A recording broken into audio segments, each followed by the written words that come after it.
What's up, everybody? How's it going? Welcome back to the stream. It's Tuesday, so let's get friggin' tactical today, everybody. Just gonna make sure I don't have anything untoward open here. We got some stuff to talk about, chat. I'm psyched. How's everybody doing? Hope everyone had a good weekend. Got some games in. Hope everyone caught my stream this morning over on the Purple channel.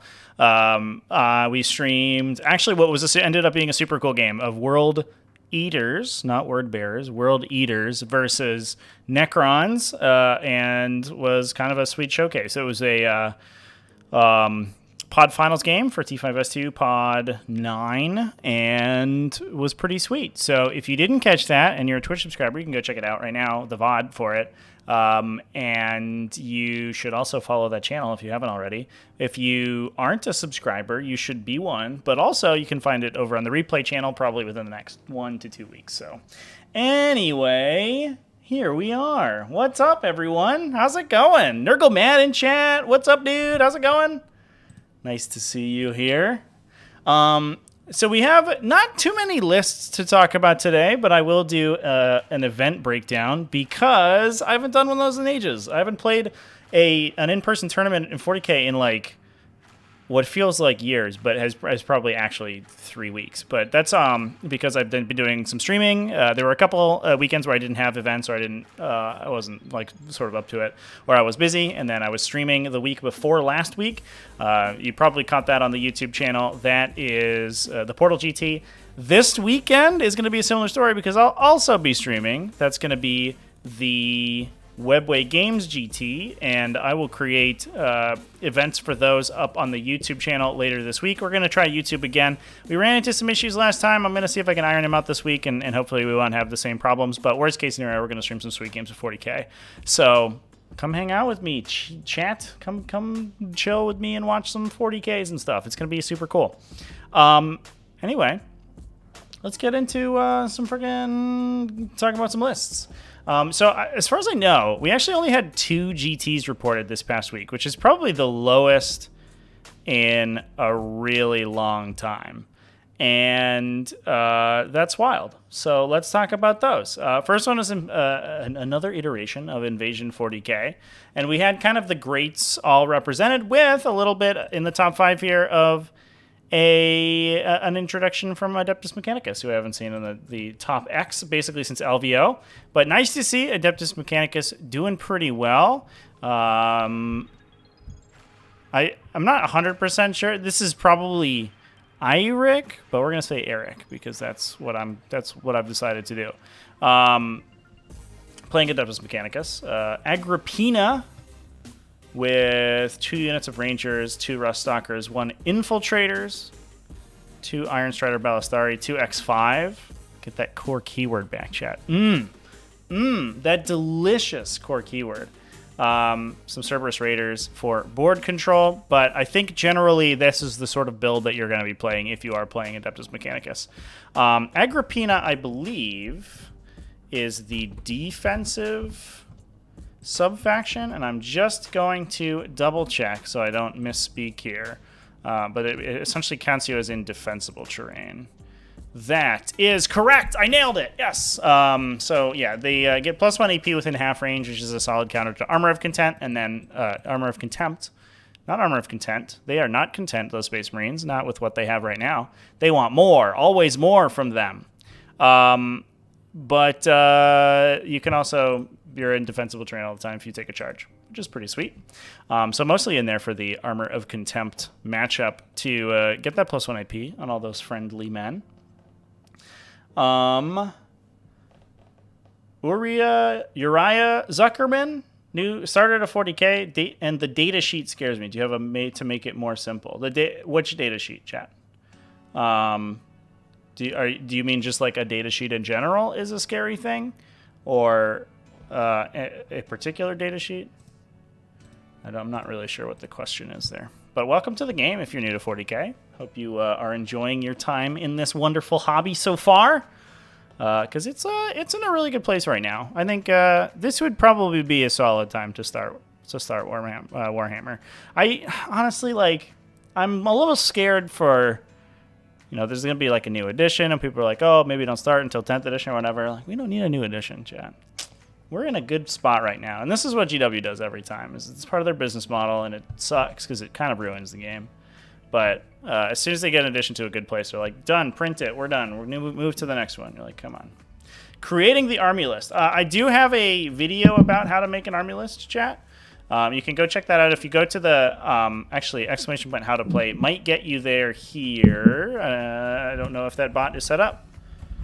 It might not be. Also, the bot's been weird lately and may not be working. But if you go to the YouTube channel and you go to playlists, you can find a new player tutorials playlist, and there is a tutorial on how to build an army list. Oh, there it is. It worked. Thanks, bot. You're the best. Hell yeah. So yeah, you can go check that out. There's a lot of other sort of beginner information there, and especially if you're playing on Tabletop Simulator, we have some stuff there, which is a good way to get introduced to the game and the mechanics and to sort of test out your faction. But otherwise, there's also some videos on how to build army lists and how that works. So you should check that out. But also, yeah, again, welcome to the game. What army are you playing? Are you playing Uriah?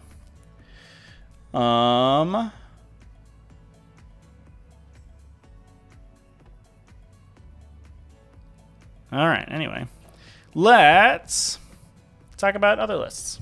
So we do have 2 Tyranid lists at 5, or in the top 5 here. One at 5-0. I'm sorry, Skainung.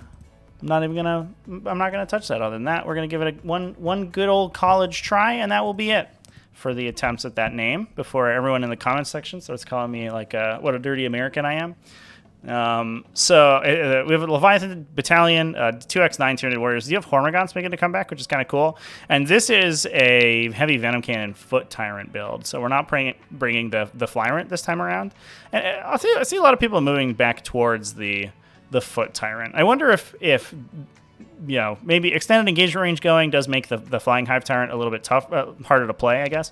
And people may have been getting wise to the overrun chicanery, and I do think that the overrun being really strong is like sort of a skill check on both players. Like the Tyranid player has to set up their overruns really well, but the other player has opportunities to disrupt overruns, and if you're not like right on point when it's happening, then you could miss an opportunity to like engage with a subsequent attacker, or to interrupt in a good place, or to pull casualties correctly. I see a lot of people like pull the casualty that's next to the Hive Tyrant, and you're just like, well, now he doesn't even have to kill a unit. Like he can just stand there and then overrun away.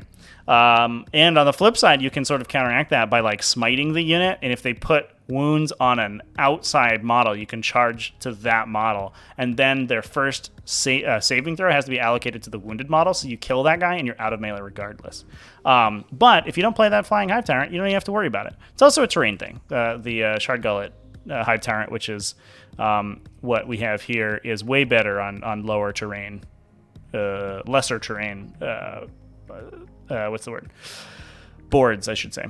Oh, also no Tyrant Guard. So that also makes sense. Winged Hive Tyrant, tough to hide, so he'd probably get shot if you aren't playing Tyrant Guard. Instead, we do have a Terrain Effect. So I think Terrain Effects plus a shooty Hive Tyrant speaks to me that there's not a ton of terrain on these tables. 2 Harpies as well. One unit of Zone Throws, one unit of Venom Throws. But so mostly, other than that, other than the Terrain Effects and the Hive Tyrant, sort of standard fare for our number 2 Tyranids. We do have Tau Empire here from Adam Keith Solumzo, running Farside Enclave. So I think almost entirely we've been seeing Tau Sept be the driving force behind Tau Empire. But Fireside Enclave is still very much there. Cadre Fireblade, Commander Firesight, making use of that Fireside Enclave's ability to get 2 commanders in your detachment to bring a Cold Star commander, who is he's bringing the Bagel Hunter. And he is not I don't know what his warlord trait is, chat. Am I missing it? I imagine that it's Precision of the Hunter, but I think that they didn't put it in the list. Awk. I hope you don't get to like a finals table and your opponent's like, Judge, my opponent doesn't have a warlord trait. No warlord trait for you. Get wrecked. But I like Commander Farsight in there as well. He's a good high AP shot, and he brings a platform for Exemplar of the Montka. So you don't have to like bend over backwards to get your Exemplar of the Montka elsewhere. You can just bring Farsight. 3 units of Crew Carnivores, 2 units of Crisis Battlesuits, mix of missile, plasma, and more plasma. Fair enough. Long-range guns on these bad boys, and then 3 Hammerhead gunships. Wow! That is a gun line of a list, chat. Triple railgun hammerheads and 2 units of Crisis with missile plas. So that's all 30 plus inch range, plus the Hammerhead gunships are really long range. So nothing in this army is really like standing in the front besides the Crew Carnivores. So it feels like it's going to try to table you, which is pretty interesting.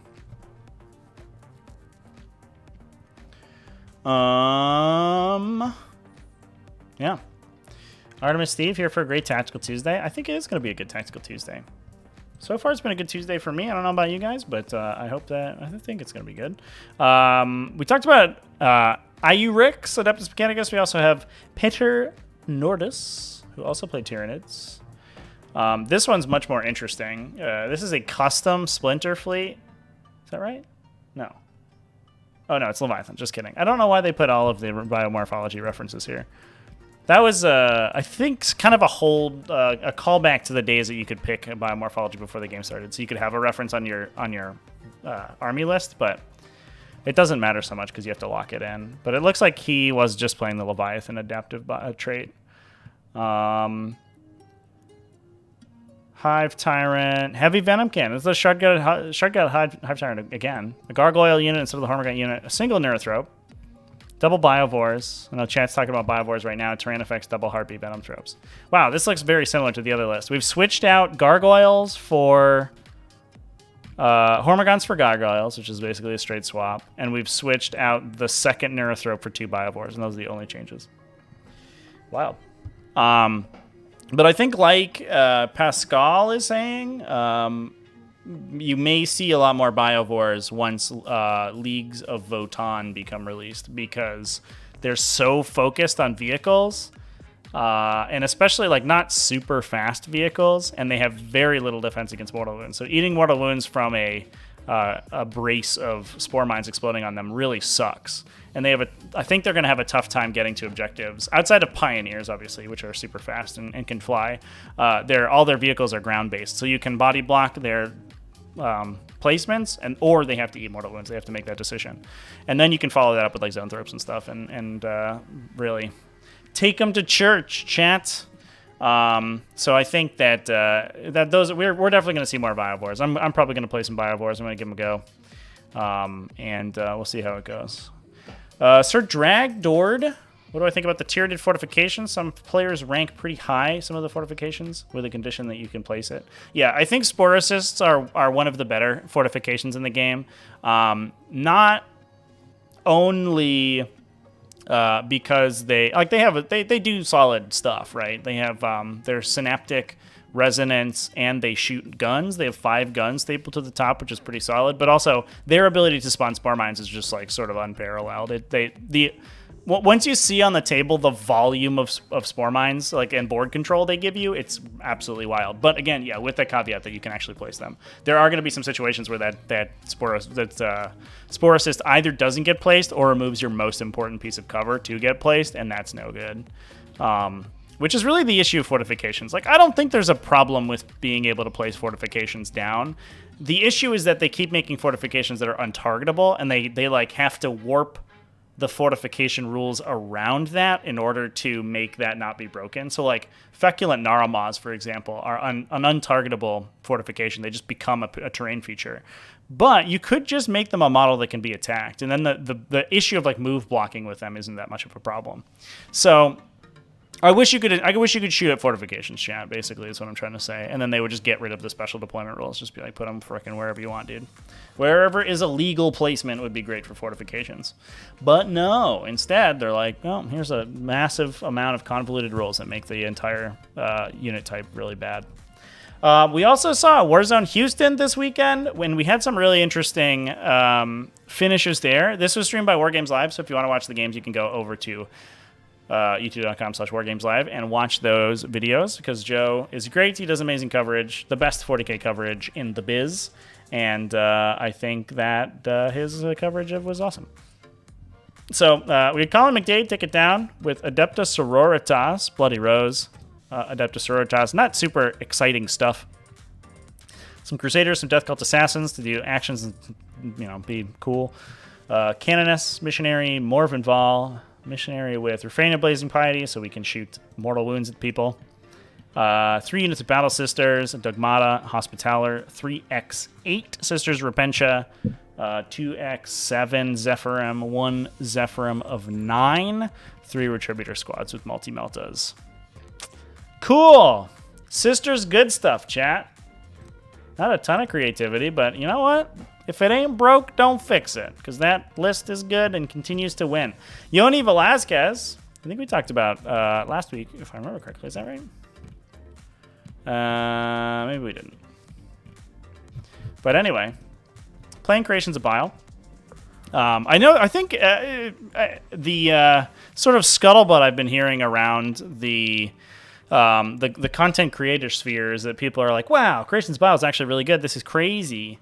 And over on the Discord server, we've been like suffering under the yoke of Creations of Bile for so long that it's been, it's like, yeah, of course it is. It turns out Universal Fight on Death and Advance and Charge, like, and huge stat bonuses are actually really good. The downside, I think, is that Creations of Bile ends up being very matchup dependent. But Yoni here playing Nurgle Demon Prince with Golax, so the auto wounding, no damage ignore, demon weapon, no regeneration on that guy, so he can't respawn, unfortunately. Lord Discord on Hellstalker, Flames of Spite, and Uloka? No, Gorge of Eternal Hate. That's like, we actually watched this build exactly this morning in our game with World Eaters. Gorge of Eternal Hate gives that guy +1 to his armor save, so he goes down to a 1+ armor save naturally, 0+ with Armor of Contempt. It also gives you a 4+ invulnerable save, but that is almost entirely superfluous since you save AP 3 on 3s and you save AP 2, anything AP 2 or lower on 2s. So that dude becomes, unless you're AP, like huge AP, that dude becomes incredibly difficult to kill. And even like a railgun, right, is like AP 6. So you go to like what, 1, 2, 3, 4, 5. You still get a 6 up against it, which is hilarious. That's so good. The amount of times we complain about certain armies only to hear it in other communities months later is too common. I know. Yeah, it's almost like the TTS metagame moves like exponentially faster than in-person gameplay, and people should pay more attention. But it is what it is. Not that it happens entirely like one way, but it certainly happens a lot. I think there are definitely some innovations that happen in in-person games that we don't see on TTS, but I think for the most part it works in the reverse. Chaos Terminator squads, 3 units of 5 Terminators. Good for training. Their core keyword is so they can advance and charge. They're not quite as fast as Chosen, but they are harder to kill, so it is what it is. Look at the Black is on our Master of Execution today, so dealing immortal wounds in addition to normal damage. 1 unit of 10 Possessed. There it is, Black Rune of Damnation. Good stuff. Another unit of 5 Possessed, 5 Raptors, 2 Venom Crawlers to buff the psychic powers, and Havocs with autocannons, interestingly. Autocannons. Okay, well, fair enough. Alongside the Venom Crawlers, it does give you an appreciable amount of shooting, and this is something that I see a lot of Heretic Astartes lists don't do, and they really should, is they don't put any guns in their list whatsoever. They're like, we're the best faction in melee, especially Creations of Bile. They're just like, everything's good in melee, we're the best in melee, we're just going to put melee stuff on the table, and we're going to trade with you. Except you don't have to trade with them if you have a gun and they don't. You can just stand, 24 inches away and shoot them. But if there's a unit of Havocs and some Venom Crawlers sitting in the back there, they're hiding behind terrain. If you try to play that game plan, they will actually trade with you shot for shot. And if you shoot them, you're not shooting at these Terminators that are bearing down on you. So I love that. But we also, I think the most exciting part about Warzone Houston, chat, 2 Astra Militarum at 5-1. And I think, I don't want to jinx it, chat, because Astra Militarum are probably still a couple months away from their new codex. But I think that the age of Astra Militarum being the cowed underdog of factions is finally over. I'm gonna put my foot down, and I'm gonna say that is, I don't know who it is now. We'd have to look at the grid. Wonder if I can pop it up here, chat. At the most recent scoring grid. Here we go. The stat check. Just kidding. It's probably dead. Is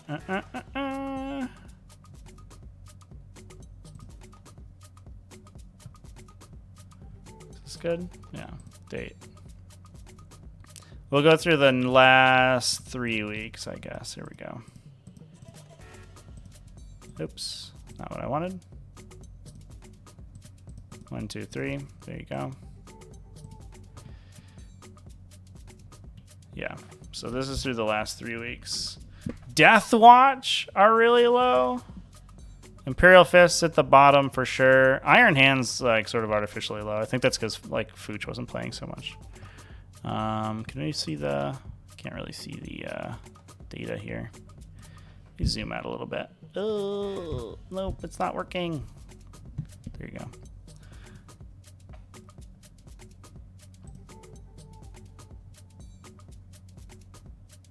Don't know if there's a way to zoom into this in particular, chat. It doesn't look like there is. I would love a little zoom function, but I don't seem to have it.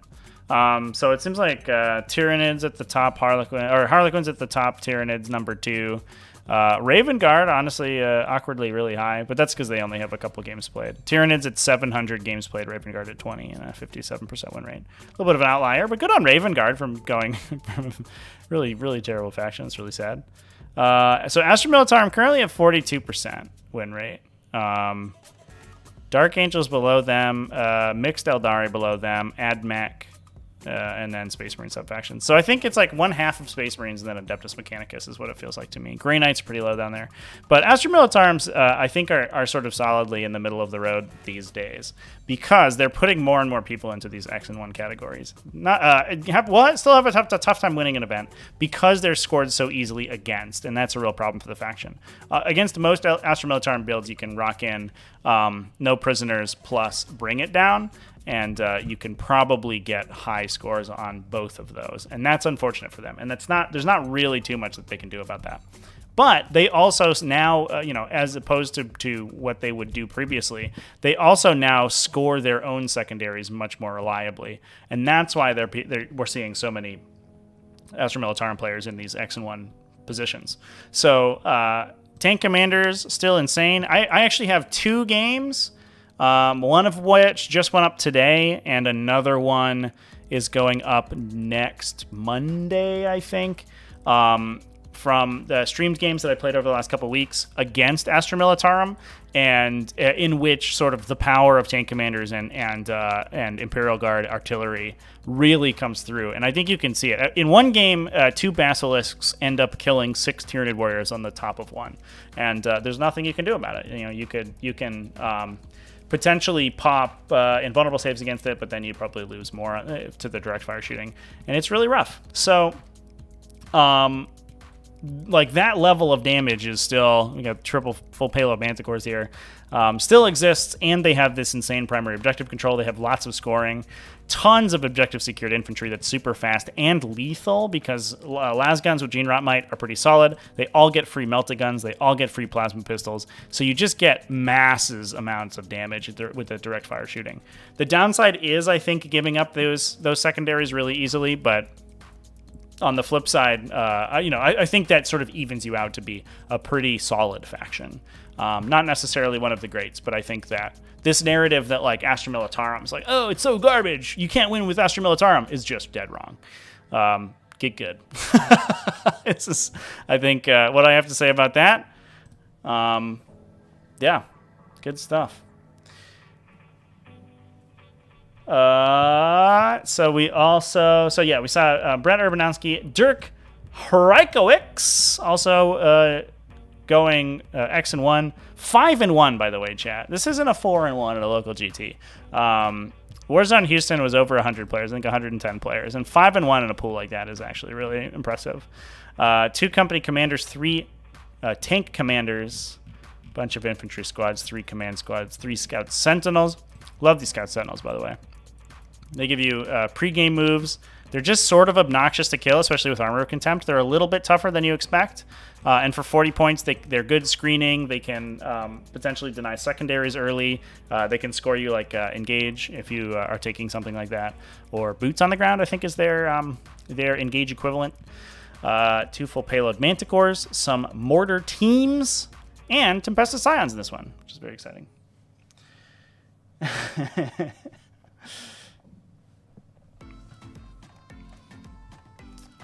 Yes, chat. So, congratulations to the Astra militarum players of Warzone Houston. Good stuff. I have to give a shout out down here, an X and 1 to Nick Toomey, aka Dutes. If you've been watching my live streams at all, you probably have seen Dutes' games because he gets to event finals pretty often. He played in he has played in most of the T5S2 invitationals as well. So very prolific player over on the server. Went 5 and 1 with Bloody Rose. Mostly Bloody Rose good stuff. Yeah, 3x 8-ish Sisters Repentia, some Dominions to go in the Rhino to give it a free pregame move, 2 Retributors squads, Zephyrum squads, normal stuff. But you know, we can fault him for that a little bit. Dude's left his Creations of Bile at home. If he played Creations of Bile, I'm sure he would have won the tournament because that's definitely how that works.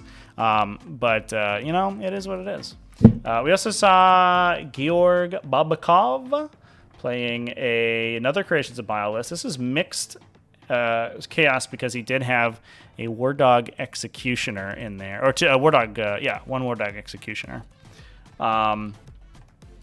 This one's a little bit different. We do have the 10-man unit of Chaos Terminators in this one, as befits a Heretic Astartes list. You always have a 10-man unit of Chaos Terminators. Demon Prince with Wings, Golax the Decayed for auto wounding, good stuff. Dark Apostle, Illusory Supplication, Master Possession with Mark of Slanesh, bunch of cultists, some Slaneshi Legionnaires, and then 2 big units of 10 Chosen, which is really interesting. Mark of Slanesh and Chaos Icon, so they get +1 to hit. They can advance and charge because of the Creations of Bile, or because of the stratagem. They're base move 6 instead of 5, so they're slightly faster than the Terminators, and they have effectively the same damage output because they have accursed weapons. We also have 7 Chaos Bikers in this one with the Black Mace and Mark of Khorne. This is actually a little bit of a spoiler alert, but I played against this combo on the over the weekend as well, and I was really impressed by the Chaos Bikers in Creations of Bile specifically because you can unlock the advance and charge, and they have turbo boost, so they can go 20 inches and then charge with Mark of Khorne, which is like pretty clutch. And then we have a little bit of shooting from the War Dog Executioner, so there you go. Good stuff. So congratulations to everybody from Warzone Houston, but I guess we do have one Tyranid player, Jesse Alatorre. Anything exciting? This is a Blood Angel squad. This is a Blood Angels army. It is looks like it was misassigned there. Sorry, Jesse. Anyway, that is going to be our list breakdown for this one. Not too many lists to talk about, but we did talk about them. Lots of Chaos Space Marines, lots of Astra Militarum, which is very cool. A little bit of Adeptus Sororitas. Tyranids, they're still there. Fallen off a little bit, but I think for the most part, Tyranids still probably number 2 faction for sure. I did play some games over the weekend, and that's what I'm going to talk about next, chat. But first, I'm going to go find my photo gallery for that because I didn't open it up to begin with. So give me one moment.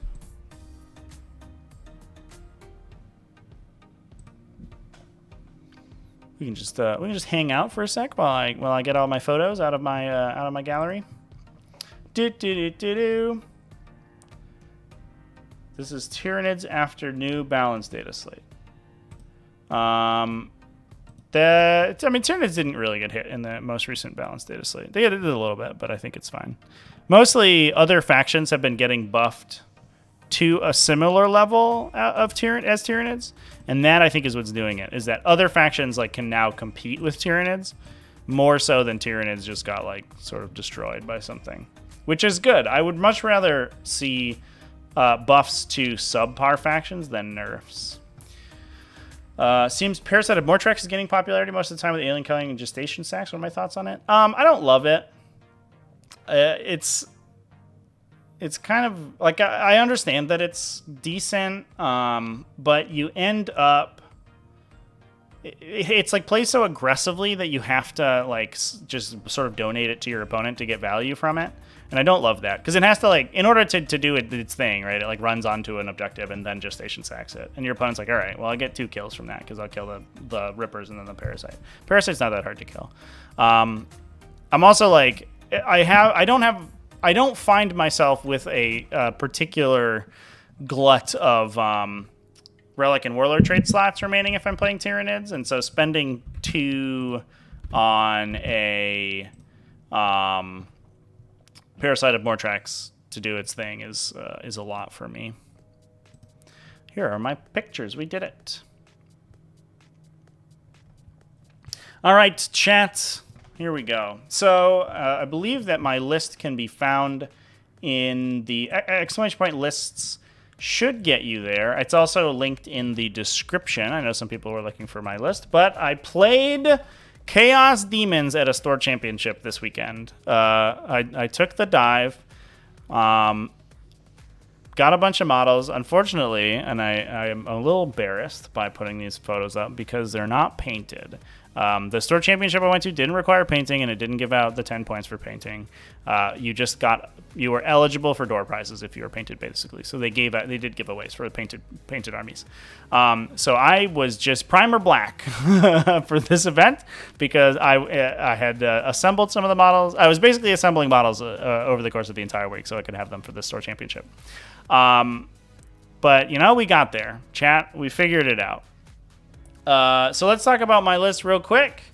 I was playing a single battalion detachment plus a supreme command, and I was mostly sort of undivided Chaos Demons. I'm gonna open a can here, gentlemen. I apologize for the noise. I'm a little parched right now.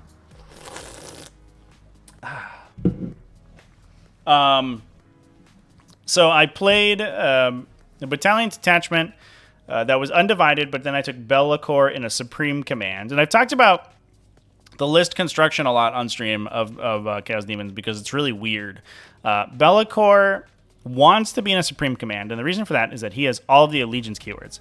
So he unlocks all of your Warp Storm abilities and can, although that matters for being in a supreme command because you have to have a detachment that's made up of only models with each of the allegiance keywords to unlock those allegiance Warp Storm abilities, and Bellicor just does all of that because he's one of every allegiance keyword in one detachment, which is great. He's also a warp locus for everyone, so you can teleport everyone down next to him. It doesn't matter so much if he's in a supreme command for that, but it does for the Warp Storm abilities.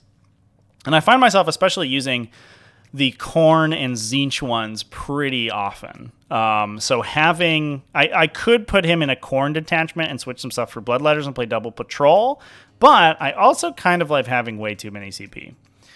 So he was all by himself. He is the Warlord, but he didn't take the Warlord trait because his Warlord trait is a hot garbage. It's so bad.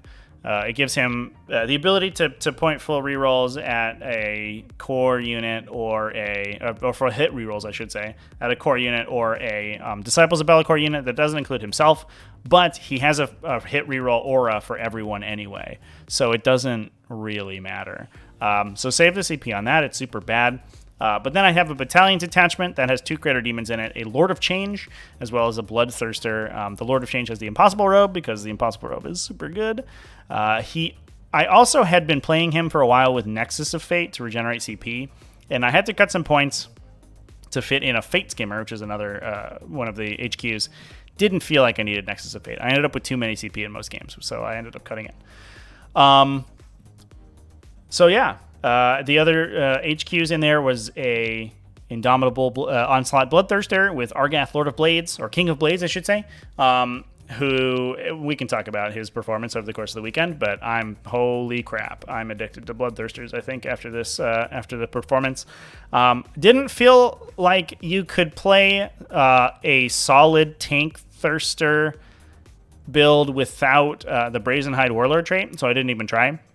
I just took Unstoppable Onslaught so that he couldn't be one-rounded, and I took Argath Lord of Blades so that the few phases of operation I did get out of him were the highest impact. So for those who don't know, the Unstoppable Onslaught is the 8-wound phase cap, and he has 20 wounds, so it takes 3 full phases to kill him, essentially. Argath Lord of Blades ignores attack modifiers and gives +1 damage to one of his melee weapons, which is just a great axe. So he's D3 +4 on his big swing and 3 flat damage on his little swing. It's very good. We also had a Fate Skimmer in there, who I gave basically all my support powers, and then a bunch of rando idiots. 2 units of Demonettes, just for being speed 10, a unit of Blue Horrors to fill out the last compulsory slot, and 3 units of Flamers.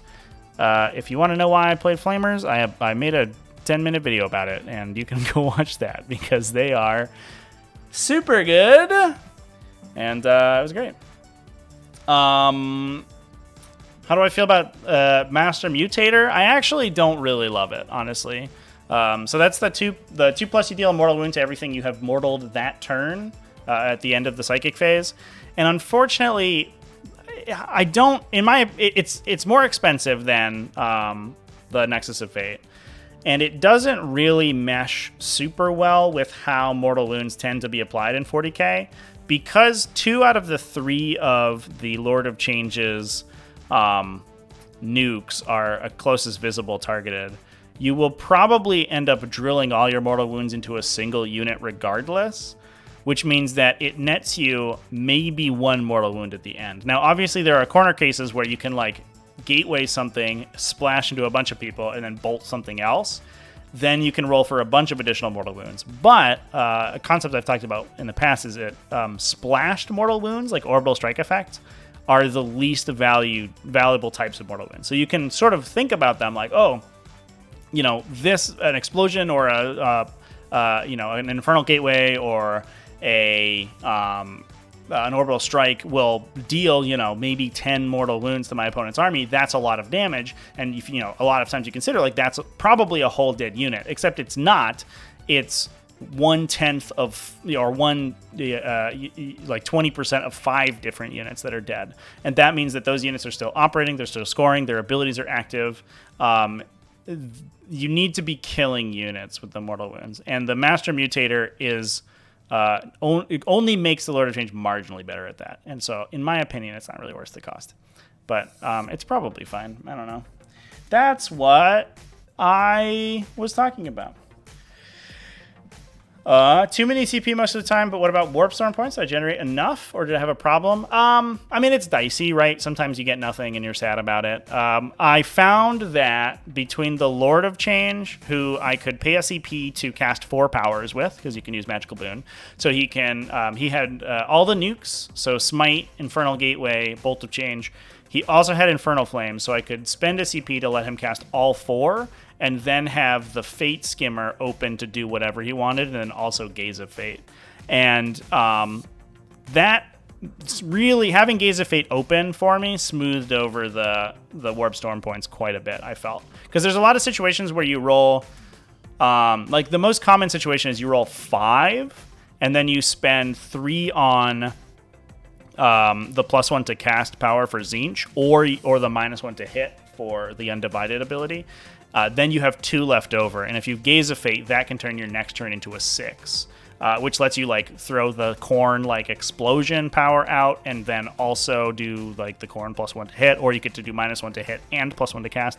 So it opens up a lot of more flexibility. Oftentimes, also you roll 4 and then spend 3 for the Tzeentch +1 to cast, and then Gaze of Fate to save the last one. You can get a 5-point turn the next turn. So it's pretty. It's an interesting mechanic. I won't say, you can't say concretely just based on how it works that it's, like good or bad, or you had too many or too few Warp Storm points, because it changes every turn how many Warp Storm points you had. And we had some, I did play a mirror match at one point over the course of the weekend, and it was, we had some hilarious Warp Storm rolls, but hilarious. Has it never come up to finish a character? I don't believe so, but I don't, like that happens so rarely that I'm not like that worried about it, to be honest. If my opponent's like giving me their character to kill, then like, I mean, they're already probably losing the game. I'm gonna be honest. So, like, if my opponent is in a situation where he is giving me a smite on a character, like it's an unassisted or an unforced error, right? And he's giving me smites on a character, I probably don't need Master Mutator to beat that player. I'm gonna be honest. So, you know. But I don't know if I've ever left a character on 1 wound. I know in this first game I'm about to talk about, there was a situation where I left a character very low, but I don't think it was 1 wound, and I think it was because I had a power denied awkwardly. Yeah. Anthony Norwood played Sunday, Shalaxi one-shot Bellicor and Scarbrand plus killed a Bloodthirster. Shalaxi Hellbrain. Calm down. Calm down, Shalaxi. Anyway, that's my list. Round 1, I was up against Necrons, the normal Necron list, double Doom Scythe, double Annihilation Barge, CCB, Silent King, a bunch of chaff, and a unit of Locust Destroyers, as well as, I think, 2 Ophidians to follow things up. So pretty normal Necron list. A little bit light on melee, but more with the vehicles, and I was a little bit worried about that for sure. Anything I would change about the list? No. I think it's 7-0 right now. And every time I consider a change, like the points and upgrade slots are so tight in Demons because there's no flex on any of the units whatsoever. Like nobody has like purchased upgrades basically. That any change you make comes with a sacrifice, and I haven't found anything that I want enough to like cut something else important. Right now, it kind of runs like a well-oiled machine, and I think most of the issues I had with it were entirely play skill. I think like once I get better at it, it's just going to be better. So I don't have any changes I'd like to make so far. Debating dropping the Lord of Change for another Fate Skimmer. So here's just before we get into it, here's the reason I like the Lord of Change, chat. A Fate Skimmer falls over to a Stiff Breeze. They have a 3+ against ranged attacks, which is fine, but generally speaking, if you want to be dealing damage with them, so you want like your guy to go up and do Bolt of Change and a Infernal Gateway or whatever, and you can soup him up to +2 to cast, and you have a pretty good chance of doing that. Then he's probably in charge range of something in your opponent's army. It's unlikely that he's not, unless their army's really slow, in which case you're probably running circles around him anyway, and you don't really care. If that's the case, the Fate Skimmer is immediately dead. There's no way that guy survives in melee against anything appreciable. The Lord of Change, however, is not bad in melee himself, but also super duper does not die in melee. He takes no damage from shooting. It's like impossible to put wounds on that guy in the shooting phase without a ridiculous volume of like really solid attacks. And he has enough wounds that he doesn't have to worry about melee. So he can play much more aggressively than the Fate Skimmer.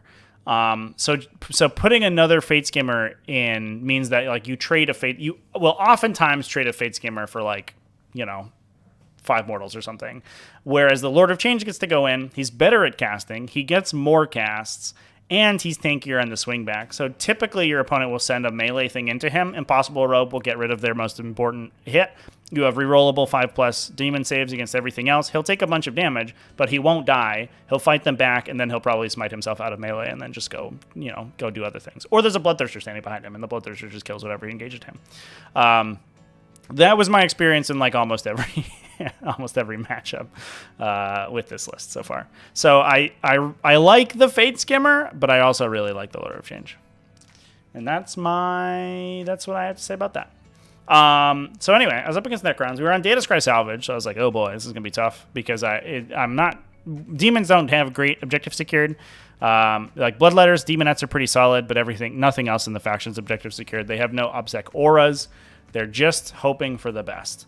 I ended up going first, which is great because I didn't just lose all my Demonettes immediately. I should also mention that the terrain was very experimental, I think, as you can see from the game store. The general consensus was that I believe that it was mostly very ugly because it wasn't painted and also pretty bad. And so without hiding my stuff entirely behind the line of sight blocking terrain, which wouldn't even have worked against the Flyers anyway, There was basically no way to hide and also be relevant for objectives, which it was kind of it feels bad. Fortunately, I had a bunch of greater demons that don't care about obscuring terrain, so it was whatever. But I think if I had been playing Tyranids on this board layout, I would have been pretty upset, I think, because there's very little you can do to hide your army. So I did go first, put my dudes in the middle, basically just said go. My opponent pushed forward a little bit. Oh, I did fling this is post my opponent's pregame move. So he deployed some stuff on the line, pregame moved it forward, and ended up sort of threatening the objectives. I did teleport a unit of flamers. Oh, you can't see them on the thing. What the fuck? Let me fix my filters here. We're gonna just get rid of that, and then hopefully that will be better. Michael, thanks for the super chat, buddy. Really appreciate you.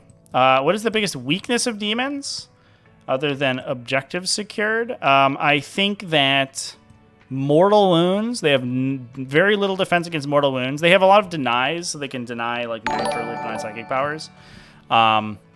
Biggest weaknesses of demons, other than op second. There you go. Thanks, voices or text to speech.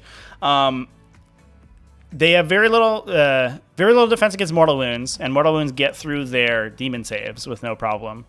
Plus, it helps to operate multiple phases. So if you have good psychic powers, you can like deal with the Bloodthirster and stuff like that.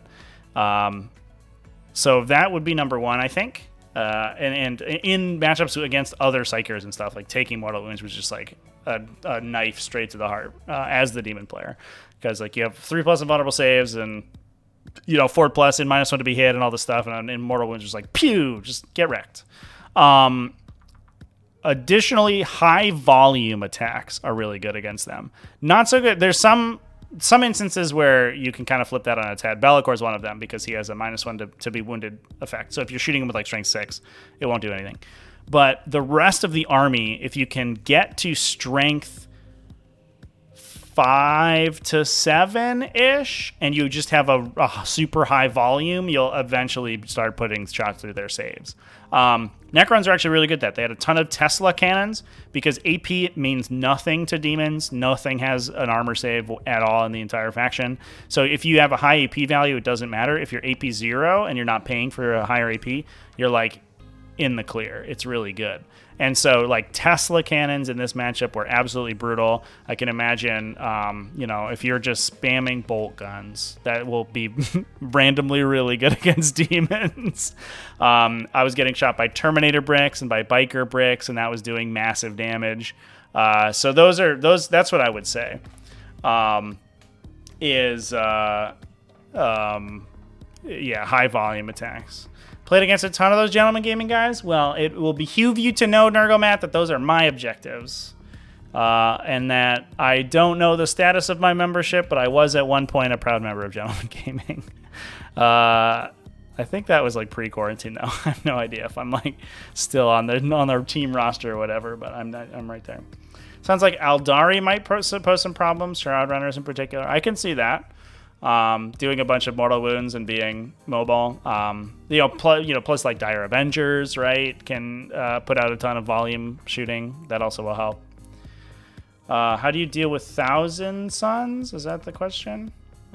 Like as a Demons player or just in general? As a Demons player, you would shoot them with mortal wounds and they would die, or you would hit them with a Bloodthirster and they would go away very quickly. So I ported my little friends over here, little flamer unit. They burned down, I think, a Scarab Swarm, so that my opponent had to redirect this Tombblade unit over here to grab the objective, and that was going to sort of force the engagement, I think, over on this side. I won't lie, chat, that my first round of shooting, or the first round for me was incredibly good. I had ported these friends over here, the flamers over here. They burned down a unit, then they went again and they burned down another unit. Bellicor was feeling pretty spicy because everything was -1 to wound him.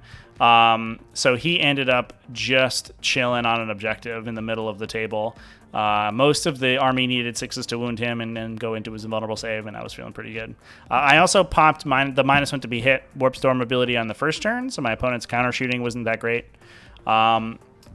My opponent had basically sent one flyer over this side and then one flyer over on the top end here to start. He clipped out all my Demonettes here, so I didn't really score primary that turn. But he put a ton of shooting into the Flamers over here on the bottom right. And fortunately, between the -1 to hit and me just making a bunch of 3+ invulnerable saves, I did not take too much damage. I only lost 2 Flamers that turn. Plus the Demonettes. I lost a ton of Demonettes. So I got a little feisty. I moved forward. I moved the casters forward, probably farther than I should have. And I started putting smites into a unit of Tomb Blades that was here and into a Doom Scythe that was here, where this little card is, which my opponent was using to mark his My Will Be Dones. I also put Infernal Flames on a single Flamer unit.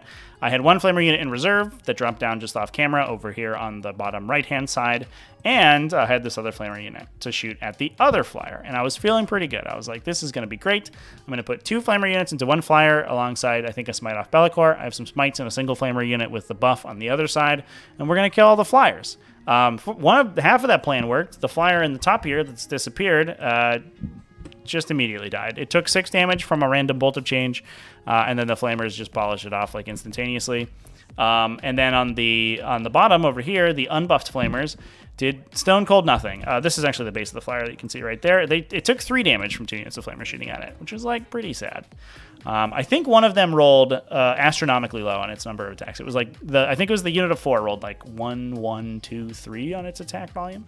And I was like, oh no. Well, now I don't feel so bad about rolling super hot on my own turn because I rolled really badly this turn. So it is what it is. My opponent got super feisty. He pushed the Silent King forward, took some pot shots into the Flamer unit down here, ended up killing them with all of his Tesla and Gauss cannons and the Silent King shooting. He charged the Silent King into the Lord of Change.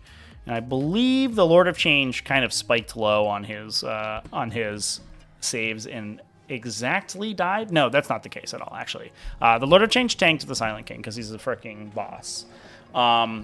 He also sent in his Catacomb Command Barge to engage the Lord of Change as well. The Lord of Change poked it for a couple damage, and then between a bunch of smites and stuff, I don't believe killed it in its entirety on the swing back, but did a ton of damage to it in the subsequent fight or psychic phase. The Lord of Change did then get killed on the second swing from the Silent King on my own turn, but we did survive and contest the objective for a turn and then also deal some damage. Bellicor had been sitting in the middle of the table here, and unfortunately my poor dice continued a little bit because my opponent put some Ophidian Destroyers on that objective to perform ancient machineries on it. And because their objective secured, they could do that. Bellicor heroically intervened into them, and I was like, this is going to be easy. Bellicor's about to kill himself a unit of Ophidian Destroyers and deny a ton of points, and then Bellicor just totally whiffed and didn't do that, so they completed their ancient machineries on that objective. It was a good gamble for my opponent, but it worked out for him. Fortunately for me, I still had a bunch of dudes left. Bellicor ported one of the Flamer units over on this side. My opponent had a Hexmark Destroyer that had popped down in response to a teleport earlier, as well as a unit of Ophidians. The Hexmark Destroyer survived on 1 wound from the Flamers shooting at him, which was very unfortunate. I believe the Ophidian Destroyer also survived, which was also unfortunate. So my Flamers were doing a little bit poorly this game. Although the unit over here on the right-hand side did Flamer my opponent's only model on his home objective and kill him. So that was able to clear that off. In order to, I believe, confirm the kill on the Lord of Change, my opponent had Veil of Darkness, his Locust Destroyers, over to this corner, where this Bloodthirster is now. And my opponent, having not played against demons before, had forgotten about the deployment zone clause of demonic manifestation. So when you're a demon player, you can put your guys in reserve at the start of the game. They can come down either 9 inches away from people normally, If you're in no man's land, they can come down the leadership value of the nearest models away, which is normally 9-ish in this case because everything's 10, and then I can reduce it by 1. So that's basically the same as a normal deep strike. But you can also put it in your own deployment zone and just be 3 inches away from enemies. So he had Veil of Darkness to this corner, and because we were on Data Scry Salvage, the deployment zone looks like this. So the Bloodthirster basically just came down right here and then charged just a couple inches out of the deployment zone to get into that Locust Destroyer unit. Killed the entire thing. Easy peasy. The Lord of Change did go down on my own turn, I said. Bellicor finally killed the Ophidian Destroyer he was fighting. Took him 2 turns, but he got there. What a boss. And we cleared my opponent off of the back objective here. So as you can see by the score sheet, which is I've very impressively put into the shot, we were both cutting each other pretty hard on primary, but I was scoring some pretty decent secondaries with Reality Rebels, usually in 3 table quarters, and I had the blues to score the middle for a bit, which was useful. And I had Psychic Interrogation that the Fate Skimmer was just doing to the Silent King or the CCB all day. Things were looking pretty interestingly after that last turn. Unfortunately, the Hexmark Destroyer had pushed in, because it had survived on 1 wound from the Flamer unit shooting at it, it pushed into my objective to OBSEC it away and try to kill the 2 Daemonids here. They had eaten the shot from the Doom Scythe earlier. The Doom Scythe, I think, pinged off of the Bloodthirster with it shooting that turn, but it fired the Tesla into the Daemonids and killed 8 of them, which was very sad. The Hexmark Destroyer charged them. My opponent also had to fight elsewhere that turn. Oh no, I saved a CP reroll, ended up saving the Daemonids from the Hexmark Destroyer's attacks. So they outnumbered him 2-1 in the objective, so the objective didn't flip. Bellicor moved into the center and started turning Annihilation Barges into soup, and the Bloodthirster followed up and killed the entirety of the Doom Scythe. I actually, and this is a benefit of having Bellicor in his Supreme Command, that turn on my turn, I rolled 4 Warpstorm points and spent all 4 to give the Daemonids Always Strike First. So then, when it came to the charge phase, I was able to select them to fight first before the Hexmark Destroyers could go. And they ended up finally killing that Hexmark Destroyer and taking that objective back, which would have been good because he would have killed them. So that was solid. I had Flamers. I had 1 individual Flamer over here. These Flamers had moved back to hold down some objectives, and I was starting to score some primary objective points. And from there, basically, in order to determine the final score of the game, my opponent had to pull back. I think the only objective he hadn't completed Ancient Machineers on was this one back here, so he was trying to do it with his Annihilation Barge. But he also, because he had bottom round 5 scoring, in order to score his 12, he needed to hold 3 objectives. Which meant that on my turn, I needed to leave the Silent King alive for that to be possible for him. And unfortunately for him, I had a Bloodthirster. So Bellicor and the Bloodthirster both charged the Silent King. Silent King swung first because he makes everybody fight last. He ended up killing Bellicor. He had done, I think, a little bit of damage in shooting the turn before, but Bellicor just blanked out his saving throws and just died. I was like, well, fair enough. All right. We'll see what Mr. Bloodthirster can do. And Mr. Bloodthirster, I spent for the +1 attack off the Khorne Warpstorm ability, and the Bloodthirster turned the entirety of the Silent King into a puddle of living metal debris. And from there, that ended up being a relatively close game. I think it was like 63-81, if I remember off the top of my head, but that might be wrong. Somewhere in 60 to 80 was the differential, but ended up being super close. I was able to sort of wrest it away at the last turn, and having a couple Flamers alive to hold those backline objectives was really useful. But generally speaking, it was kind of the Bloodthirster show. He popped in my deployment zone and basically ping-pong balled between different important Necron units and murdered all of them. So what an absolute Chad that man is right there.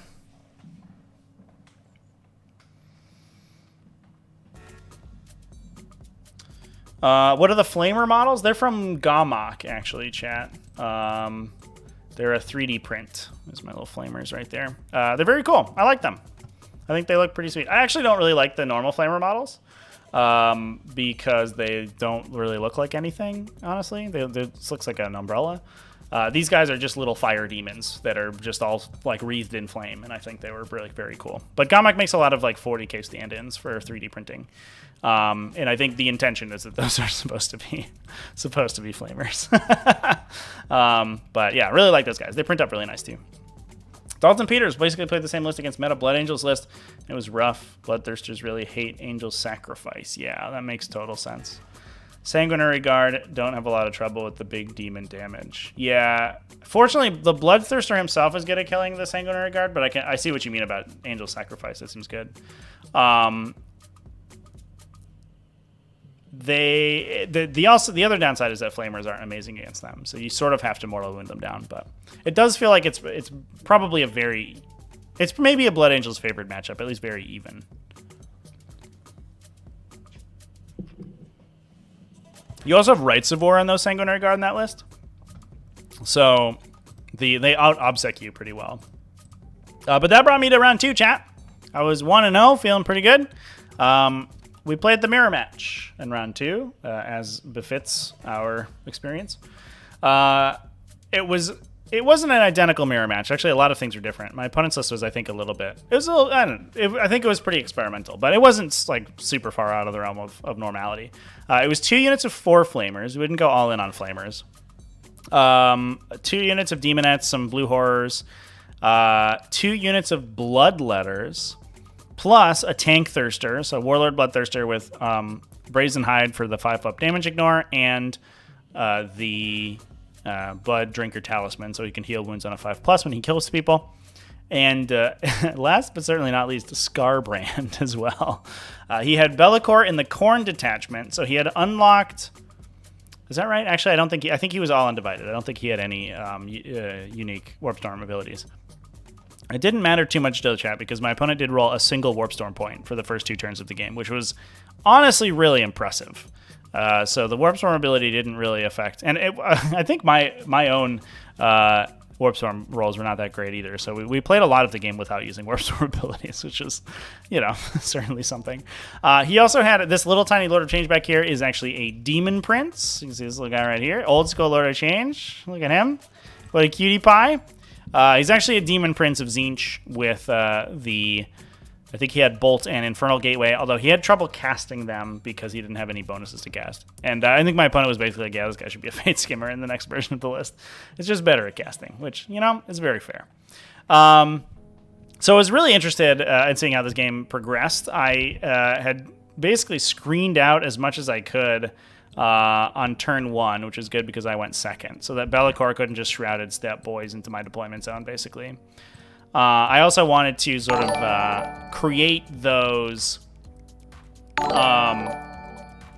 exclusion zones for the subsequent turn so that my opponent couldn't bring in the Bloodletters and Scarbrand in a really annoying place on turn 2.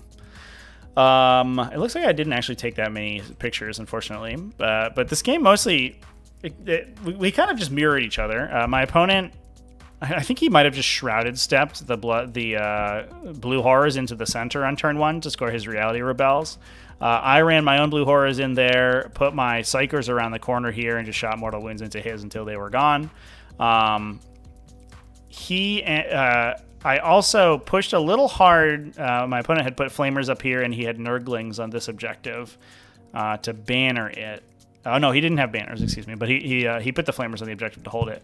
I ended up buffing one of my Flamer units and teleporting them into to try to deal with his, but his saves were on point, as sometimes they are with 3+, and he made a bunch of them. I think I only killed 2 or 3 Flamers, so the last one stuck around for a while. He ended up playing kind of fast and loose with the characters. He had run his Demon Prince over to this side to start dumping Mortal Wounds into my infantry. But he had a tough time casting without the bonuses, needing 7s and 8s, and then through denies was also pretty tough. And I think I 4+'d at least one of his gateways, which he was a little bit sad about. But on turn 2, he started to bring in the Khorne stuff on this side. So turn 2, his Bloodthirster had basically just run around to sit on the objective, but not really push too far forward because he didn't want to take too many phase cap damage before he committed. The Blood Letter unit popped down and charged into my Demonettes that were there. I had a red unit of Demonettes that had red bands on them. And you can see one model alive because she stuck around.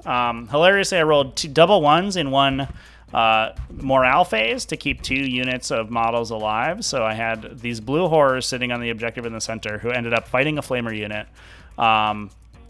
and or fighting. I think the individual flamer went to go fight them, and they ended up surviving, and he died to smites, and they ended up holding the objective, which was great.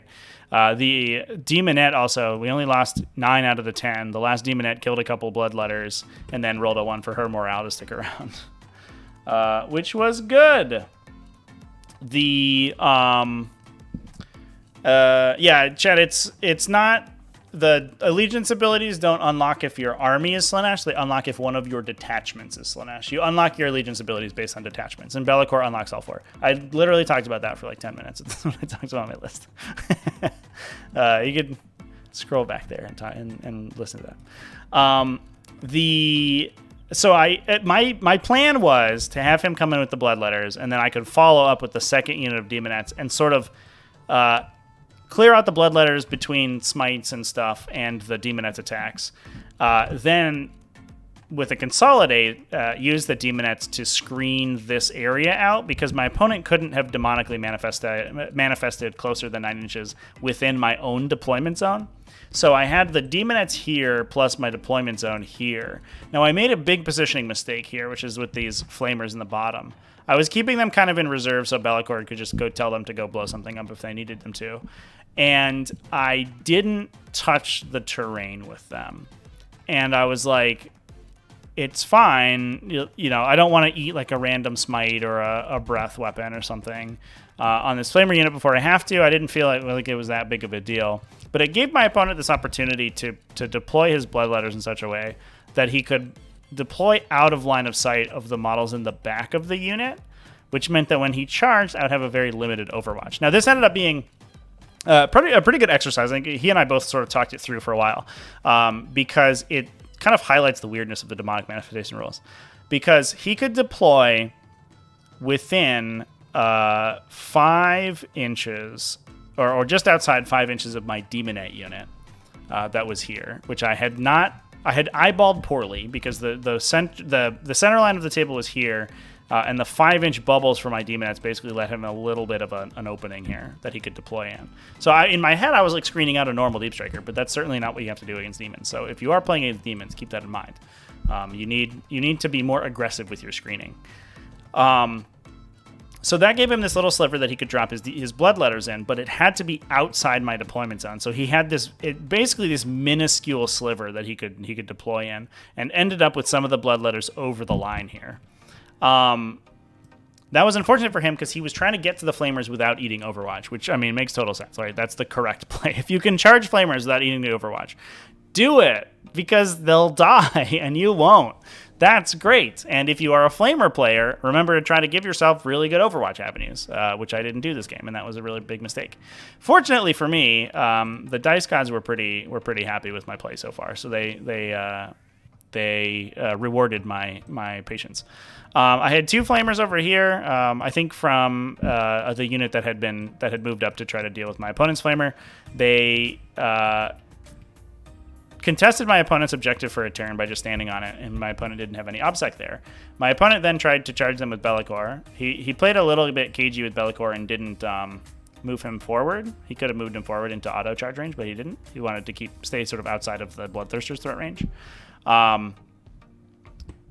He also went to charge them with the Nurglings to tie them up that were behind this crate, and he failed both charges, I think on 6s, which is unfortunate. He then, because the blue horrors in the center had survived, I was holding the middle objective, so I was threatening a 12-point primary turn. He then turned around and went to charge them with the Bloodthirster. He was going to charge the Bloodthirster into the Demonettes, and he didn't. Because he decided to turn around and go for the blue horrors, and he failed that charge too. So very unfortunate turn for my opponent.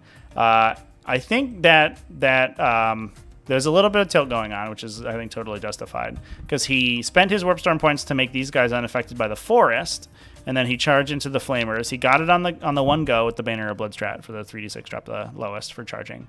And he charged Scarbrand into the Demonettes, and then he chose Scarbrand to fight first. The Flamers that could have, which is the first 3 Flamers, I think, had Overwatch into the Bloodletters and killed 4 or 5. And then Scarbrand went into the Daemonids and ended up actually not killing them, which was very unfortunate. He left 2 alive. Although hilariously they couldn't fall back, so I couldn't shoot Scarbrand, and they automatically passed morale. But what that let me do is interrupt with the Flamers, and the Flamers awkwardly have a very good profile against other demons because they're strength 5 in melee, where although they don't have a melee weapon, so they're just punching you with their normal strength value. But demons don't have good armor save, so having an AP value doesn't matter. So I was hitting on 4s, but Be'lakor were standing next to them for reroll 1s. So they actually ended up killing the entirety of the Bloodletter unit on the interrupt. And that was pretty bad for my opponent. So at that point, we were sort of in it to win it. I went ham. It was turn 3, so I dropped my last unit of Flamers in. They flamered a bunch of Daemonites off my opponent's back objective. These Flamers pushed forward. I Infernal Flames them, dumped a ton of mortal wounds into the Bloodthirster that was standing right here after failing his charge. I did 8 wounds in the Psychic phase. The Flamers shot him, did 8 more in the shooting phase, and then my Bloodthirster charged him and turned him into soup. So that was pretty good. Kind of feel good about that. And then I took a different picture. Basically, from there, sort of hilarity ensued. I was like wildly in favor at that point of the game. So my opponent went for broke essentially, and had Scarbrand. He was gonna try to deal with the Flamer unit, but it would have been Overwatch. It would have been awkward. So Scarbrand actually turned around and went for Be'lakor. He spent his Warpstorm points to not be affected by the forest again, and because of the engagement range of the Flamers, because Scarbrand doesn't fly because his wings are broken, he had to go all the way around this distance, which ended up being an 11-inch charge, and my opponent just raw dogs the 11, no problem. Got him into Be'lakor. Be'lakor barely survived on just a couple wounds, did nothing back to Scarbrand. My Bloodthirster turned around to fight him, and because Be'lakor couldn't fall back, and he couldn't smite him either, he's just stuck in melee. I couldn't flame or Scarbrand. I could do nothing with him. So I was like, well, Scarbrand, you got to fight my freaking Bloodthirster. Let's go. So my Bloodthirster charged Scarbrand, left him on a single wound so that Scarbrand had enough time to kill Be'lakor. So I think it was true to form that Scarbrand was so incensed by the death of his own Bloodthirster and all his Bloodletters that he made a huge charge roll into Be'lakor and then literally refused to die on a single wound until Be'lakor was dead, and then Be'lakor went down. So we forged a narrative at the end of the game, but unfortunately that turn for my opponent really just kicked everything over and made it so that I won the game. So very exciting, good stuff. Had a great time. Flamers, they have 4 attacks. Yeah, they're 3 attacks each, 4 on the Pyrocaster. So the entire unit has 19 attacks.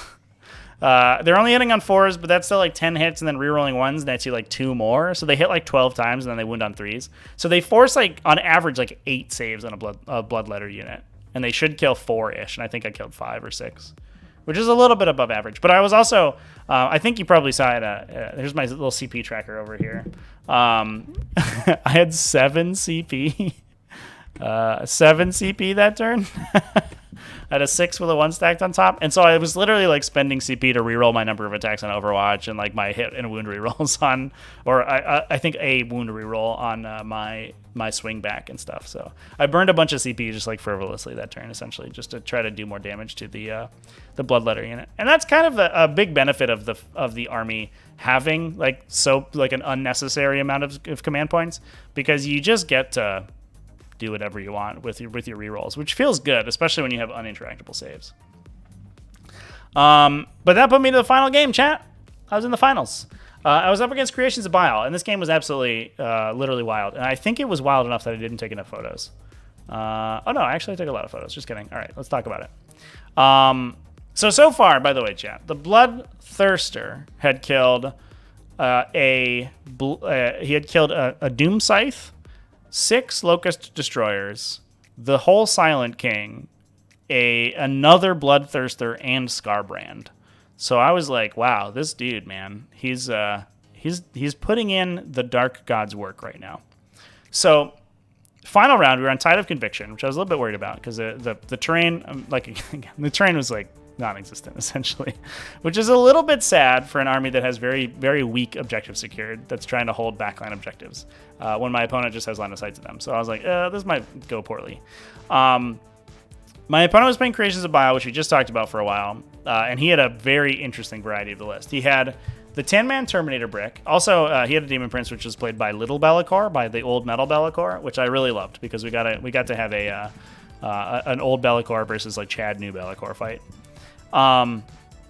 He had the 10-man Terminator brick.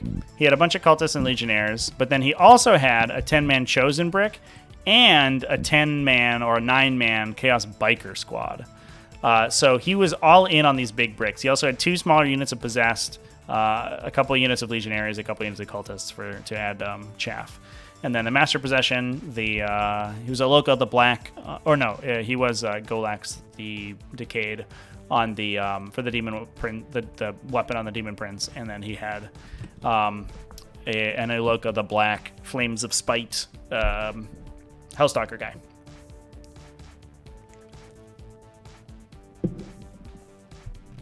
So anyway, I was worried about his threat ranges, especially because of the Chaos Bikers. So over the course of the deployment step, I deployed very conservatively. Put all the big demons in the middle, so they couldn't get, picked apart. They couldn't get singled out. I had kept the horrors in front of them in case my opponent just deployed front and center with the bikes, which he could have, and then just run 20 inches and then charged me immediately on turn 1. And then I played very conservative with the Demonettes as well. Moving forward, we had both taken banners, and my opponent won the roll to go first, which he wasn't super happy about, which is fair, because he basically has to move into my threat ranges. But on the flip side, it also gives him the ability to fight my banners first. So I had put Demonettes on both of my side objectives. I put banners down there, some Flamers, and put banners down over here. And I had ended up teleporting a Flamer unit with Shrouded Step over to the side, and I'd flamed a unit of Cultists. And the Flamers were hiding pretty far away from the Terminators behind a forest and feeling pretty safe about themselves. So I was feeling pretty good. I got my banners down. I was forcing my opponent to come deal with my Demonettes and come into my big demon brick in the center here. I'd killed some models of the Flamers. My Flamers weren't really in danger yet, and I was like, all right, I like it. Played tree line set around the walls instead of saying anything passing over the base of the buildings is obscured. No, the terrain features were still obscuring, chat. So like this is obscuring, right? The big base. The walls were considered opaque, so you didn't count the windows essentially. But that did very little. It means that you had a little bit of hiding space in here if you were on the base. But essentially, as soon as you touch the base, like you could see everything is functionally how it worked. It was very difficult for those ruins to block appreciable line of sight. I could hide a little bit in here. My opponent was hiding a little bit in here, but that was really the only like actual line of sight blocking that was functionally mattered. I also, so my first turn, I put my banners up. I put a bunch of smites into a Legionnaire squad that was in the front here and ended up killing it. And basically, asked my opponent to come get me, and he certainly agreed. So he kept things relatively cagey. He pushed this possessed squad over onto the objective right here. Kept his biker squad way far back, which I was sad about because I was really hoping to get the Bloodthirster in to fight them because that profile matchup is like wildly in the Bloodthirster's favor. And then he shot this entire Demonette squad to death. And then he actually shot this one to death on the other side too. And the Possessed just sort of stood there to take the banner down. So I was cut on primaries because it's a hold 2 to score on this mission. And I was getting a couple points on banners, but my opponent was outscoring me there. Oh yeah, here's my Flamers on the side. Teleport all the way over to kill some cultists on this objective. Yeah, good job, boys. Got them.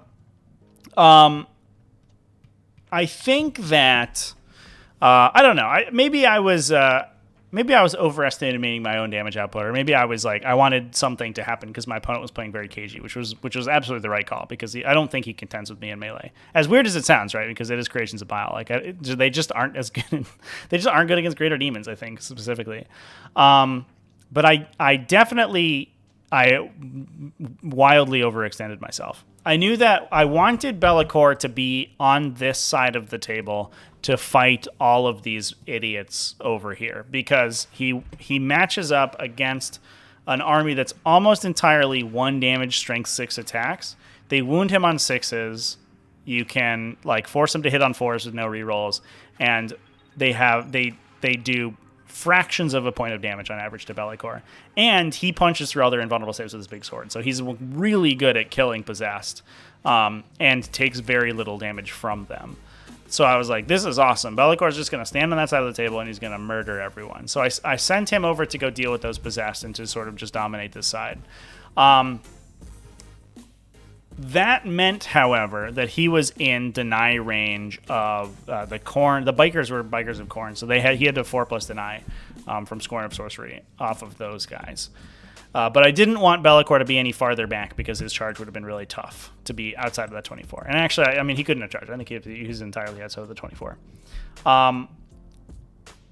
The problem with that was that I made my game plan basically to try to kill this Terminator brick that was over here on the left-hand side. I had 1 unit of Flamers there that was just chilling. I had another unit of Flamers there that could Shrouded step over, and I had a 3rd unit of Flamers in reserve. I was like, all right, I can Infernal Flames this one.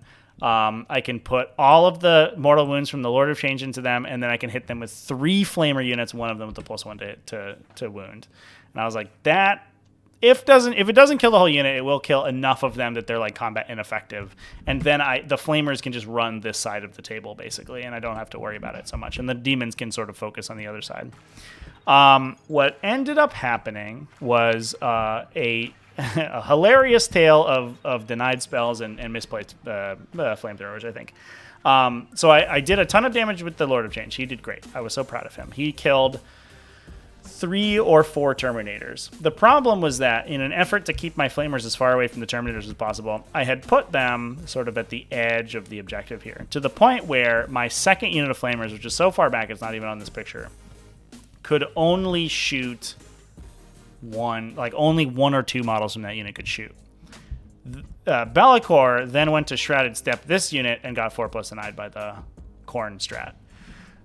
So one of my Flamer units couldn't really shoot. One of my Flamer units was standing in the middle of nowhere doing nothing, and it was on top of being not Shrouded stepping. It was also just a bad place for me to stand them. Like, they should have been on my objective or somewhere back, so my opponent couldn't just charge them. Mistakes were made. So basically the Lord of Change and 1 Flamer unit got to shoot at the Terminators, and I was like, this is awful. Fortunately, my Flamer unit that was in range rolled super hot, and got a bunch of 6s for a number of shots, rolled a ton of wounds through it, and I was like, this is going to be great. I'm not going to kill the unit, but I'm going to do a ton of damage, and it will be fine. And then I did, I believe, 9 wounds to the Terminator unit through their armor save. My opponent had Delightful Agonies on them and rolled 8 out of 9 Delightful Agonies rolls. He rolled 9 dice, and 8 of them were 5+. And I was a sad panda.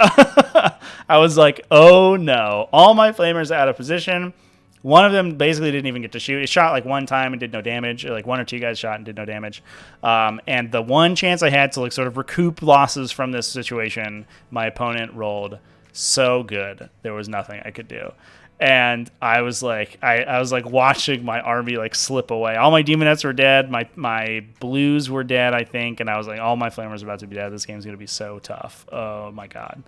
And my opponent was like, yeah, man, I don't know. That was just rolled really good and got lucky. I was like, fair enough. And he also like intelligent casualty pulling from off of the objective as well too was smart.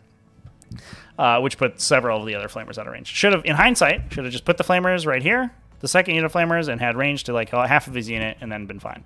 Didn't do that though. Mistakes were made. So that was my turn 2, and I was like, this is very bad. We're in a bad spot, team.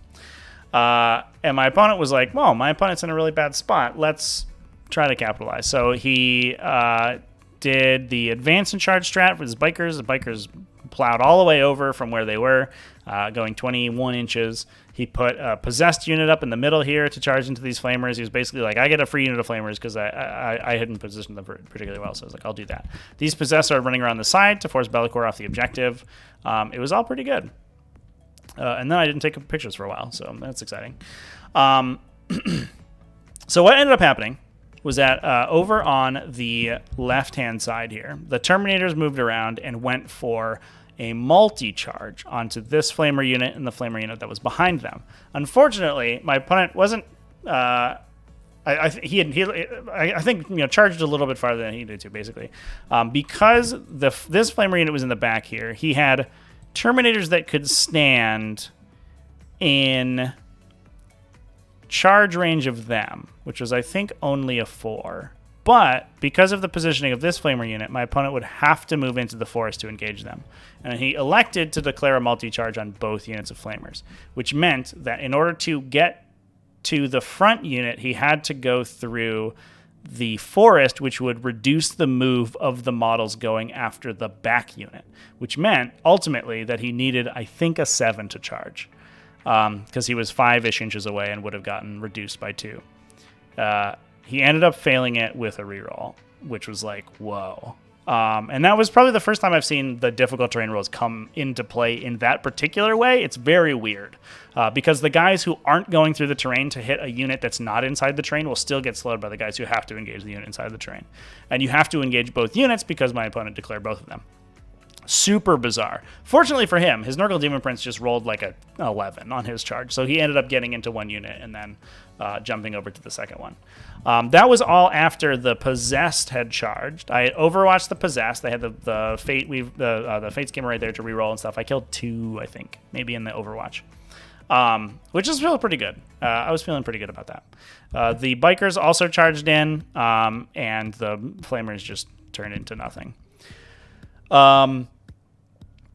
The Possessed went in and contested my objective. I got, I think I did score a couple points in primary because I had my Lord of Change on one objective and Be'lakor on the other objective. So we were still in the game a little bit, but I was losing my lead pretty quickly. Fortunately for me, though, that put kind of a critical mass of Chaos Space Marines directly into my deployment zone, essentially. So on my follow-up turn, and I mentioned before that I really wanted to get Argath, King of Blades, to fight the Chaos Bikers because he's a 3 damage on his sweep attack, so each failed saving throw on the biker kills one. He wins them on 3s. They have the Black Rune of Damnation, but he ignores attack modifiers, so he doesn't care about that. So the Lord of Change ended up machine gunning mortal wounds into the remaining Possessed and killed them. I think a couple of splash damage went into the Bikers. I think one died before the Bloodthirster got in there. But the Bloodthirster got in there and he killed all but one of them and the last one ran away.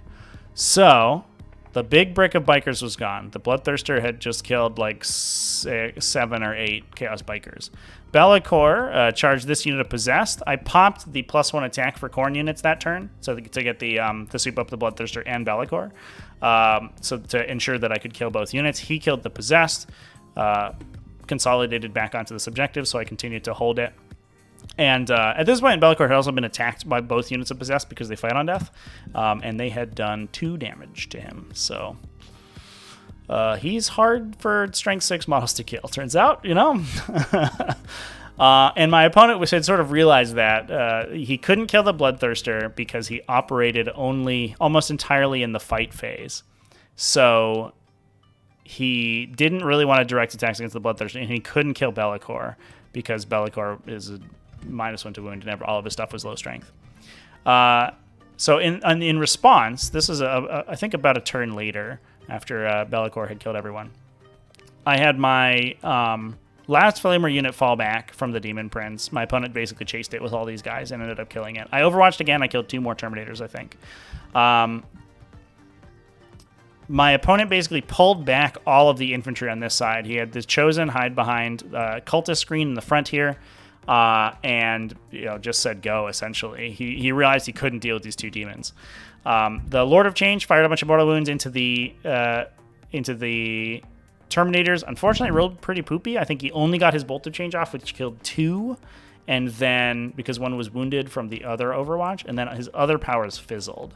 I did do a little bit of damage with shooting and smites into the Cultist unit here, and then Be'lakor killed them. And we had killed enough that the Bloodthirster was able to get a charge around the side and get into the Chosen unit. I popped +1 attack again, and the Bloodthirster killed the entire chosen unit in one go. Absolutely wild, chat. This dude is a Chad. That was the bottom of round 4. I was going second, so I had bottom round 5 scoring. And this being Tide of Convergence means that the points tick up dramatically if you hold objectives in your opponent's deployment zone. So my opponent charged in with his mini Bellicor and the Terminators into the Lord of Change. The Impossible Robe did impossible things, blanked all his multi-melta shooting in the shooting phase, and then ate the charge and blanked one of Uloka's attack rolls in the Gaholax's attack rolls in the fight phase with a CP reroll, and a hope and a prayer survived on, I think, like literally 2 wounds at the end of that fight phase. Didn't die to the Terminators, which also denied my opponent a bunch of points on specimens for the Spider. It did mean he took this objective, though. However, I warp portaled in order to hold this objective on my end, he pushed his Hellstalker forward. So that opened up the Fate Skimmer over on the left-hand side here to warp portal all the way from the right-hand side objective to the left-hand side objective. The Bloodthirster turned the Master Possession that was holding Objective 5 into a tiny, delicious nougat, and the Bellicor held the last remaining objective over here. So I was able to score myself a 12 on primary, where we were both cutting each other to 4 points a turn, basically. A 12 on primary plus the Tide of Conviction points was able to put me over the edge, and I ended up winning the game with literally only my HQ choices remaining. And I went 3-0, chat. We freaking did it. It was an absolutely wild game.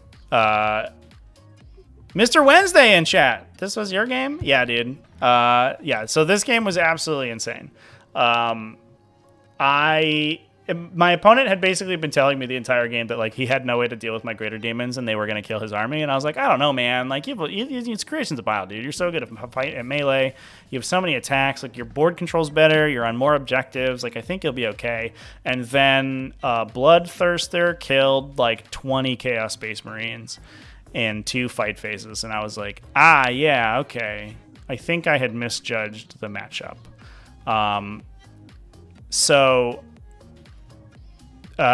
Basically, I was able to get there without the Flamers, essentially. The Flamers were not super useful, and it was almost entirely what the Flamers did was they pull a lot of my opponent's focus off of this side of the table. So he had to send his Demon Prince and his Terminators this way to stop the Flamers from fighting over his back lines. Which is what let the greater demons push around the other side. So we basically did like a yin-yang base trade. So it's not that the Flamers were useless, but they didn't actually do appreciable damage to my opponent's army. But that said, even like I said at the top, I think the problems I'm having with this list of demons is entirely play skill based. And I think that was totally me biting off more than I could chew with the Flamer units. I should have kept them conservative. I should have either positioned my attack onto the Terminators better and just accepted that some of them were going to get charged, or I should have just not even fought them that turn and held all the Flamers back for a turn, not deep strike anybody in. But I got super excited to shoot people with flamethrowers and ended up throwing them away. But even then, the Bloodthirster and Bellicor were able to pull things out. Oh. The Bloodthirster was wild, absolutely. For sure, yeah. So that put the total kill. I posted a tweet about this. That put the total kill count for the Bloodthirster over the course of the game at the Silent King, a Doom Scythe, 6 Locust Destroyers, Scarbrand, another Bloodthirster, and then a Master Possession, 8 Chaos Bikers, and 10 Chaos Chosen, which was... It's a great toll of skulls for the Skull Throne. A pretty good work for a day, I think, for a Bloodthirster. So I think there were some people when I was originally talking about this list that were like, I don't know about Bloodthirsters. They seem a little bit one-dimensional. And I think that Bloodthirsters may just be... I think I called them one of the best units in the Codex, and I think they're just so strong. I already thought it was one of the best units in the Codex, and it did dramatically more damage than I expected it to. Part of it is that the rest of the army pulls so much focus from it that once he teleports in, he gets to kill something the turn he teleports in or the turn that he commits, and then it takes 3 phases to kill him after that. So unless your opponent has really good multi-phase damage, which none of my opponents really did, they mostly focused one phase or another. I guess the Daemons player did, but the Bloodthirster also wasn't super much in danger that game. Then it's super tough to deal with that guy. So freaking love that Bloodthirster, chat. Oh, so 3-0. I didn't end up winning the tournament. There was another 2 undefeated game at the end. The winner of that ended up like taking the trophy. It was a store championship, so they get the cool little store championship trophy. Which unfortunately wasn't me, but that's okay. I'll take a 3-0 any day. Whoa. How was slapping together Bellicor in a day? Yeah, so the Bellicor is actually a 3D print, chat. Let's see if I have a better picture of him. I almost got a Bellicor. Here he is. But I was actually so happy with how this print came out that I actually really like him. So he's from Archvillain Games.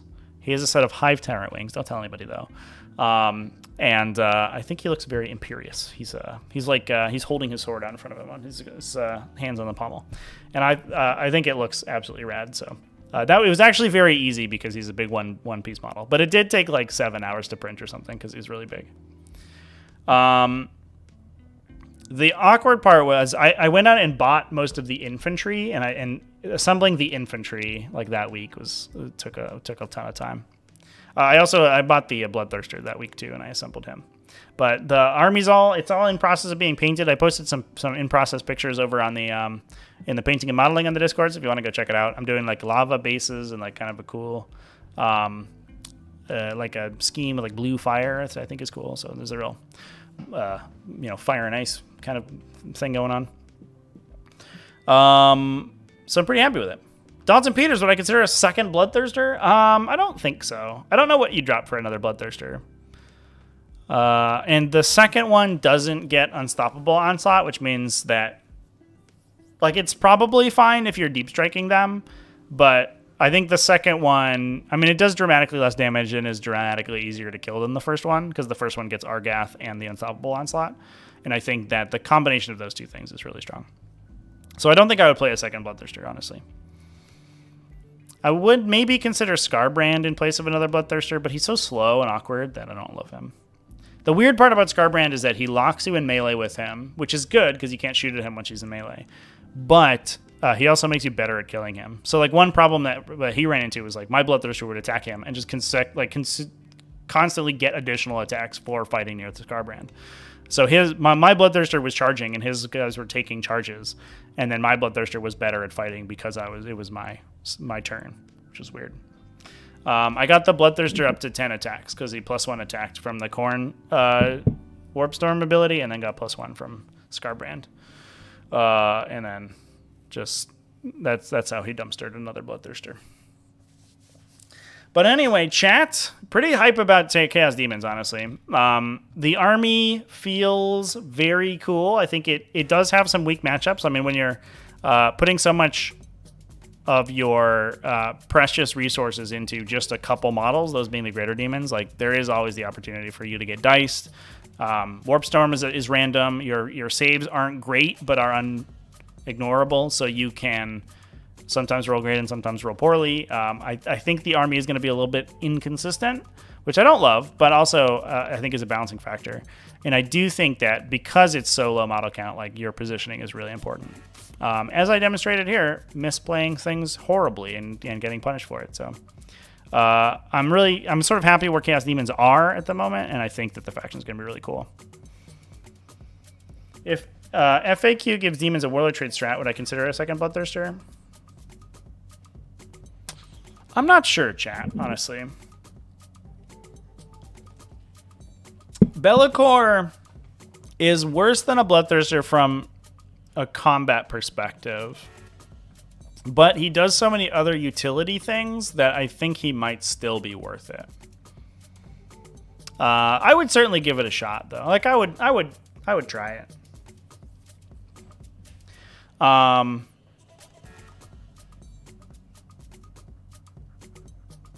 Like, if you could Warlord trait both Bloodthirsters, so you could take a Tank Thirster and a Smash Thirster, I think that would be really interesting. So you could, like, just deploy the Tank Thirster on the battlefield, and then you wouldn't have a Warp Locust for the other Bloodthirster, though. But it might be fine.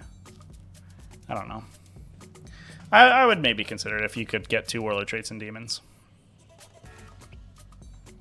I think the Lord of Change is, like, really important, though. Bellicor is important because of all the support stuff, and then, like, I'm not really sure how many points you have left over. I don't really want to cut any of the infantry because it feels really light as it is because all the infantry is really easy to kill.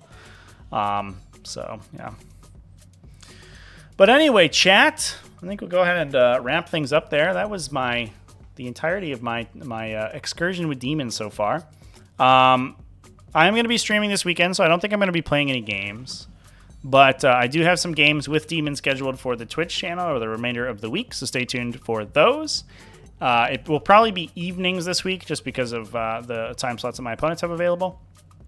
But otherwise, that's what's going to be going on. So stay tuned to the stream schedule for the events this weekend.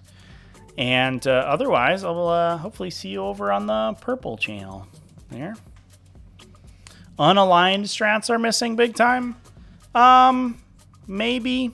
I don't really feel like I'm missing them too much. It does feel like every faction has like one thing that it does, like one strat that it uses, which is a little bit unfortunate. Like Tzeentch is like constantly just magical booning and teleporting. Slaanesh is like all about impossible elegance. Khorne, actually, I don't use any of the Khorne strats generally. I guess it's like Banner of Blood if you have Bloodletters. So it does feel like each of the factions is one-dimensional, but I think that's okay. If the Codex only has like 4 or 5 strats that you use consistently, like that means that there's less cognitive load on it, so it's probably okay. All right, chats. That's going to be it for me today, though. I'm going to go ahead and log out. Thanks, everyone, for hanging out with me on this Tactical Tuesday. Hope you enjoyed the breakdown of my games and talking about Chaos Demons. I'm sure next week we get to talk about some Leagues of Votann, so that'll be fun and exciting. And keep it classy, folks. Have happy wargaming and all that stuff.